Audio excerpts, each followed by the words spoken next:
exempt corporations. Pwede pala yan, yung mga taxpayers classified as corporations under our tax code ay exempt sa income tax. Paano? Paano maging exempt? Sige, samahan niyo ako and let's discuss this with another episode of EDT Talk.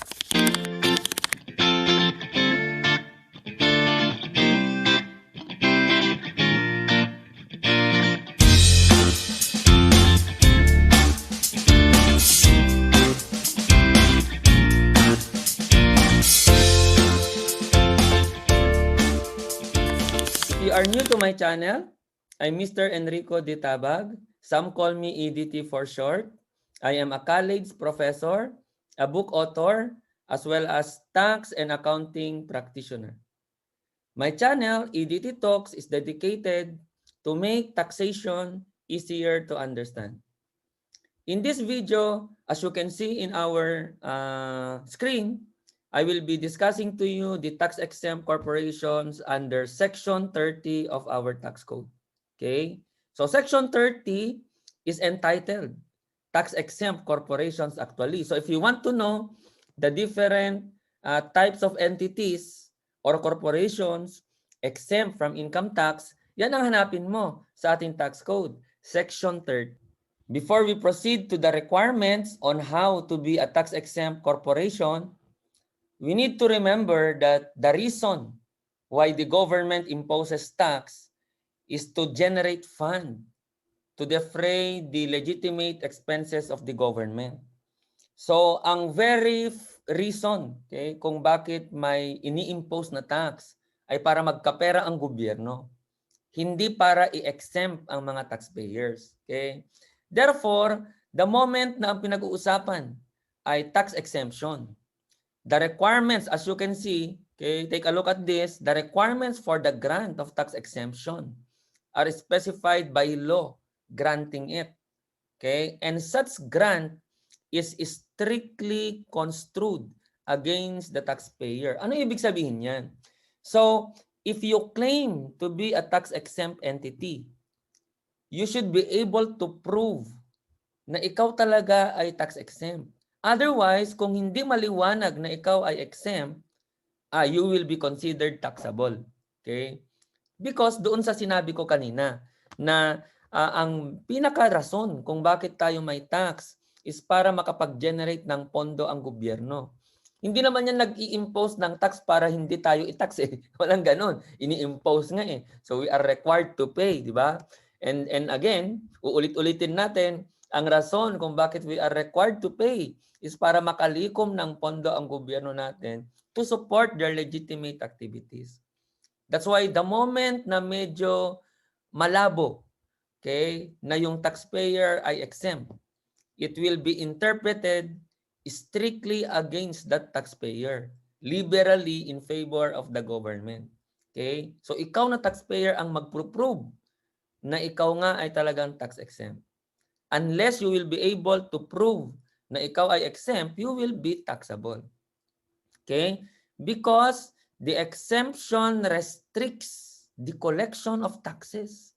Hindi parang ino-oppose mo na yung, kinokontra mo na yung pinakarason, di ba? Kung bakit meron tayong taxes. Of course, hindi bawal na may mga tax exempt. Kaya nga nasa batas yan eh. At saka sabi nga dito sa screen natin, kung yan man ay exempt, okay, naka-specify yan sa batas kung ano yung rason, kung ano yung mga requirements, paano ka maging tax exempt.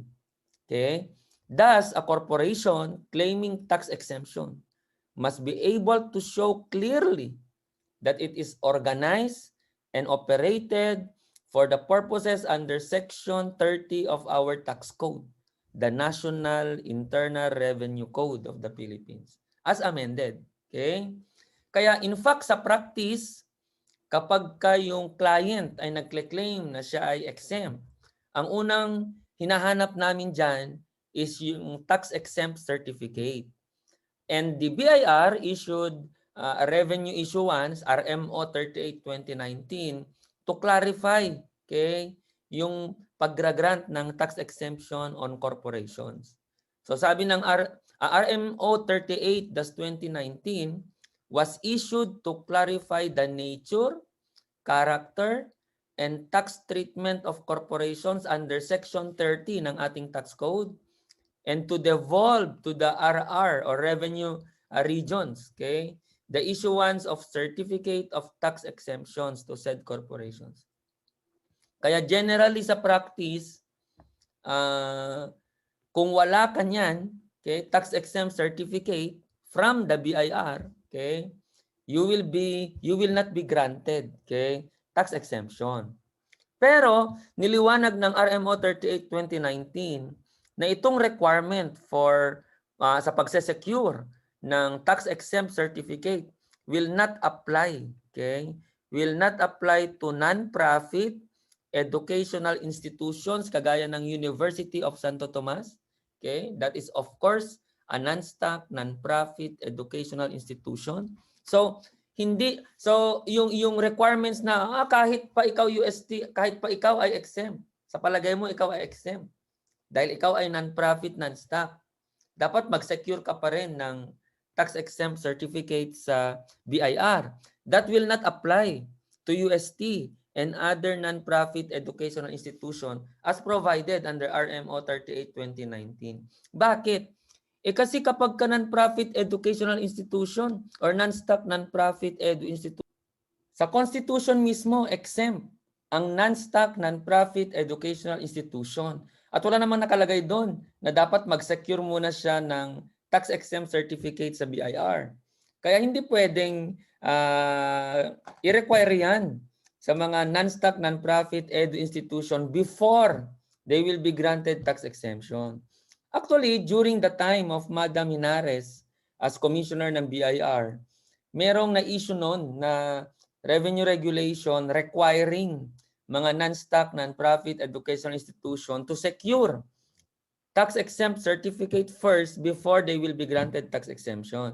So syempre, pumalag doon ang mga association ng mga schools na non-stock, non-profit, and actually nag-petition sila or meron yatang umabot yata sa korte yan, and then kumbaga parang in short natalo ang BIR, okay, sa decision ng court. So kaya yan lumabas yung ating RMO 38/2019 clarifying na hindi kasama ang mga non-stock non-profit educational institution sa requirement ng pag-secure ng tax exempt certificate before they will be granted tax exemption.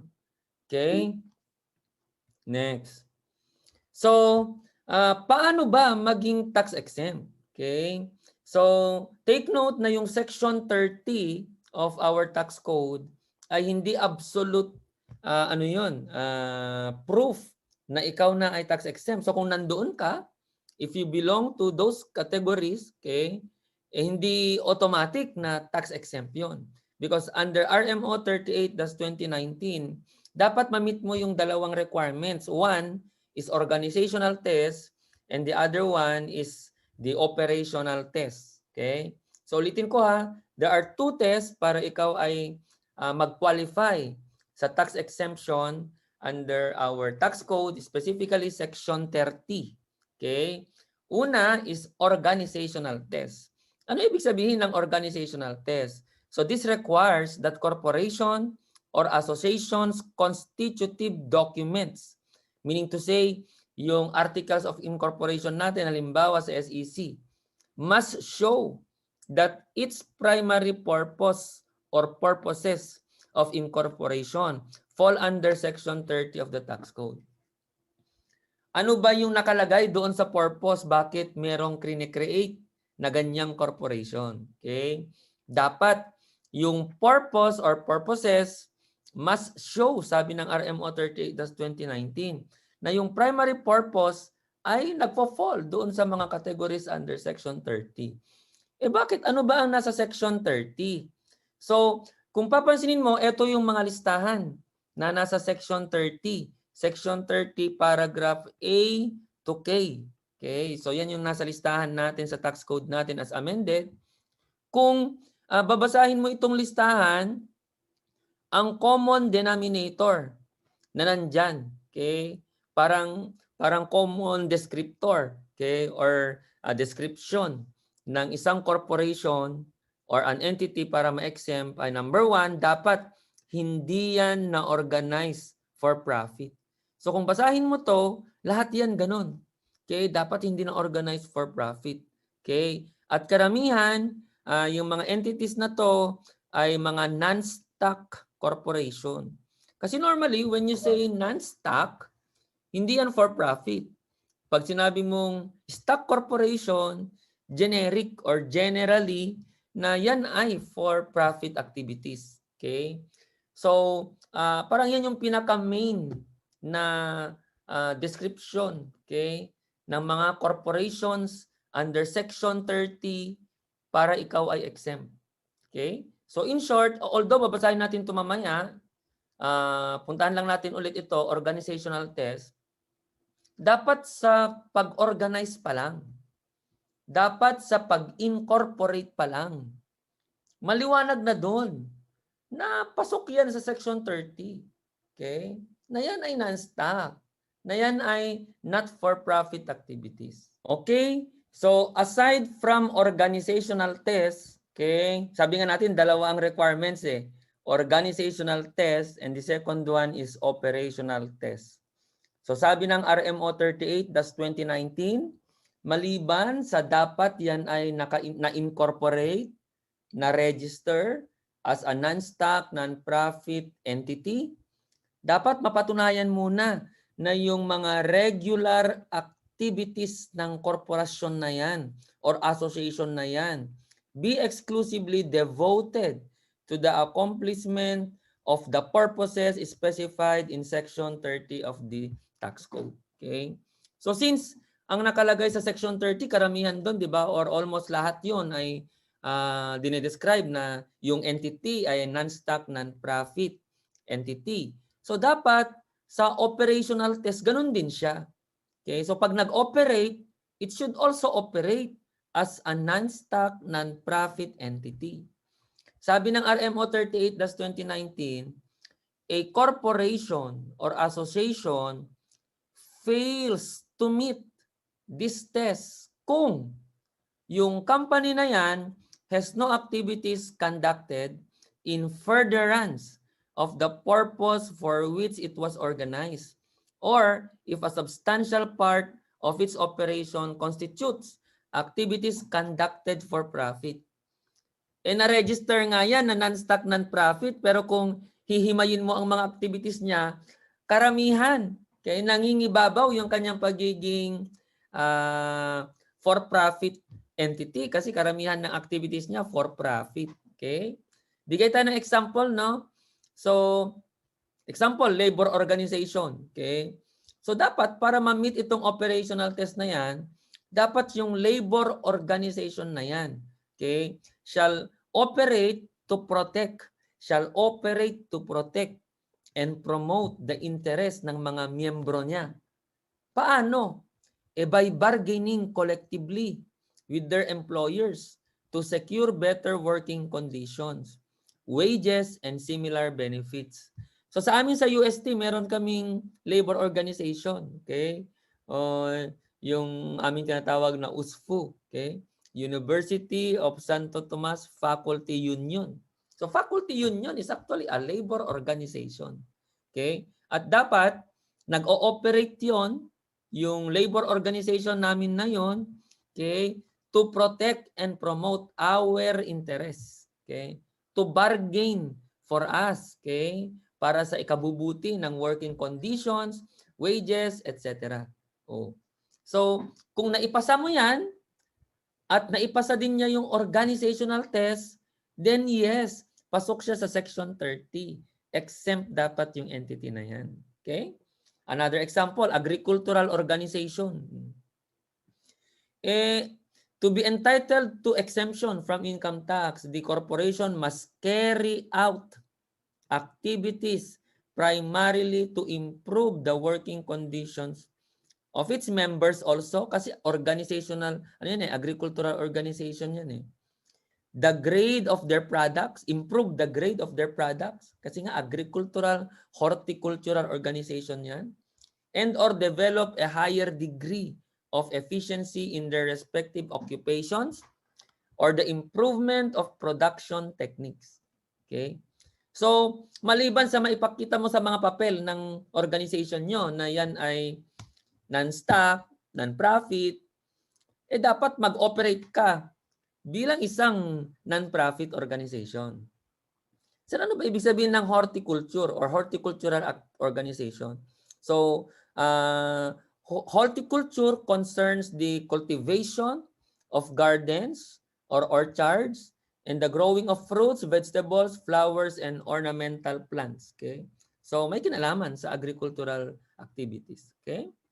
So, those are the two requirements provided by RMO 38-2019 para ma-meet or para ikaw ay tax exempt under Section 30 ng ating tax code.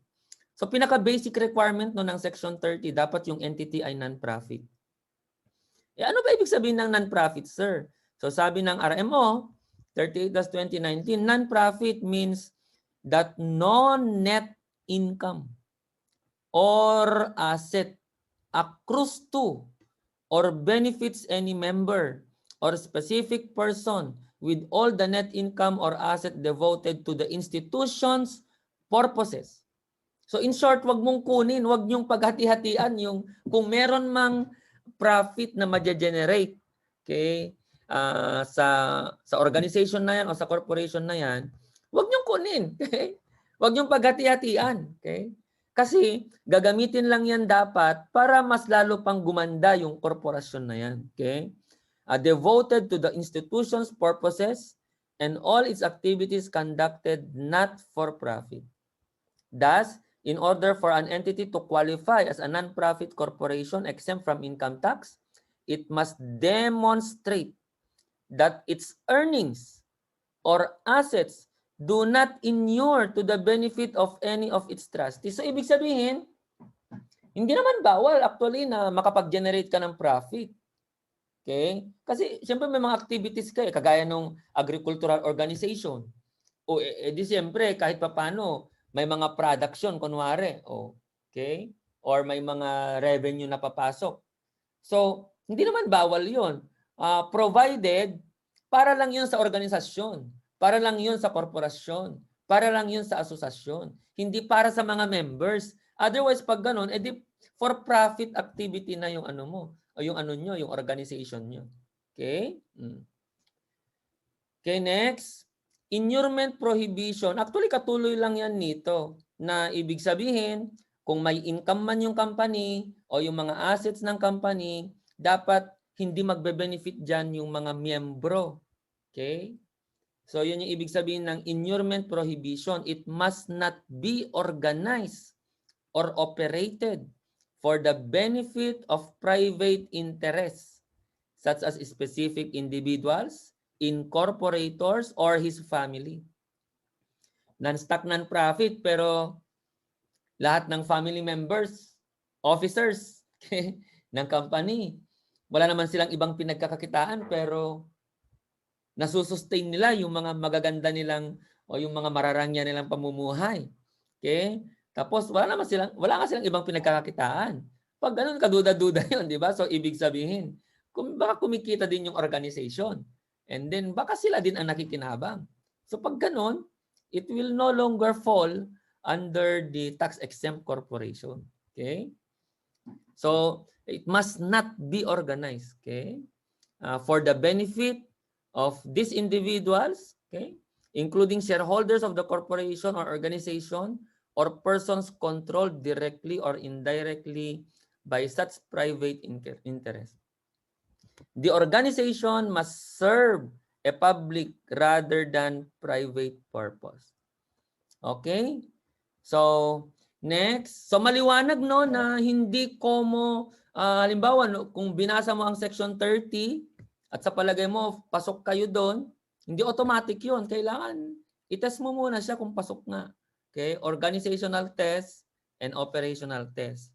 At sabi nga ng RMO 38-2019, yung income tax exemption sa Section 30 ay hindi absolute.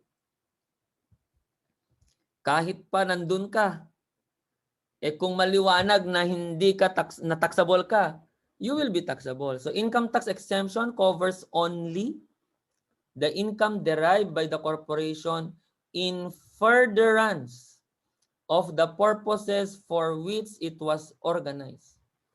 So in short, kung may mga other activities yan, at dahil dun sa other activities ay nag-generate ng income yan, na wala namang kinalaman sa kanyang pagiging tax-exempt organization, it shall be subject to income tax. Kagaya nito, nakapag-derive siya ng income dahil pinarentahan niya yung ibang properties.